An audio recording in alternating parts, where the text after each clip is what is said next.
comme nous le faisons aussi pour vous.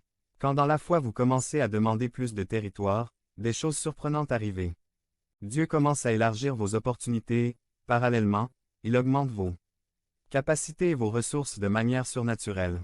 Dieu est heureux de vous accroître et de réaliser de grandes choses à travers vous. Dieu commencera à amener des personnes clés qui vous demanderont des choses que Dieu vous a données et vous donnera des rendez-vous divins avec des personnes clés. Une personne a commencé à prier pour une prolongation et Dieu lui a donné l'opportunité de trouver quelqu'un dans un restaurant. Avec une seule question, l'homme a ouvert son cœur et lui a dit qu'il était sur le point de divorcer. L'opportunité d', influencer positivement la vie d'un autre avec l'aide de Dieu lui a permis de lui parler. L', homme suivit les conseils et revint bientôt avec le témoignage qu'il s'était réconcilié et que les choses étaient réglées. Dieu vous a donné un appel.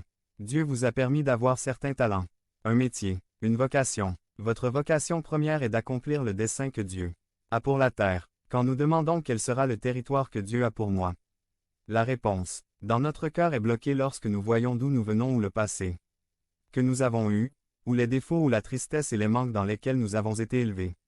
Nous évaluons la famille où nous vivons, le pays où nous partons, les situations qui vont nous arriver. Nous nous excusons auprès de la vie en pensant que Dieu a quelque chose de plus grand pour nous. Des jeunes qui ont accompli de grandes choses dans une université. 399. Non, avec ta force ce n'est pas avec ta puissance, ce n'est pas avec ta connaissance, c'est avec l'Esprit de Dieu. Dieu se spécialise dans l'utilisation de personnes naturelles pour accomplir des choses surnaturelles. Il attend juste que vous l'invitiez. La volonté de Dieu et sa puissance surnaturelle produisent une expansion dans votre vie. Ce n'est pas de la chance. Ce n'est pas l'ascendance. Ce n'est pas l'héritage. Ce n'est pas le pays.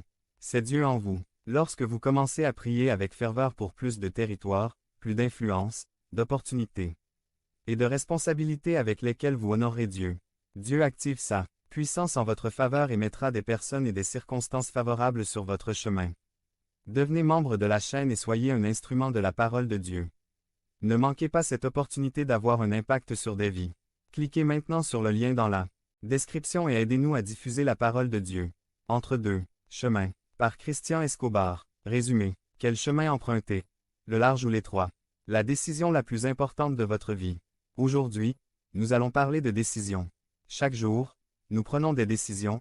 Le matin nous décidons si nous nous lèvons ou non, si nous prenons le petit déjeuner ou non, si nous prenons un bain ou non. Notre vie est pleine de décisions. Certaines d'entre elles ne sont pas si importantes comme d'autres, mais certaines décisions peuvent marquer le destin de nos vies. L'importance d'une décision est déterminée par son résultat dans nos vies. Si nous regroupions les décisions en 3 groupes, nous pourrions parler de décisions fondamentales, comme ce que je vais manger ce jour. Des décisions importantes qui impliquent d'autres personnes, comme acheter une voiture ou une maison. Des décisions transcendantales qui marquent le destin de nos vies aujourd'hui. Nous allons parler de ce type de décisions, celles qui nous définissent en tant que personnes. Et montre-nous le chemin à suivre, celui qui transcende le temps et définit ce qui arrivera à nos vies pour le reste de l'éternité.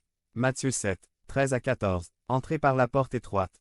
Car large est la porte et large le chemin qui mène à la perdition, et beaucoup entrent par là.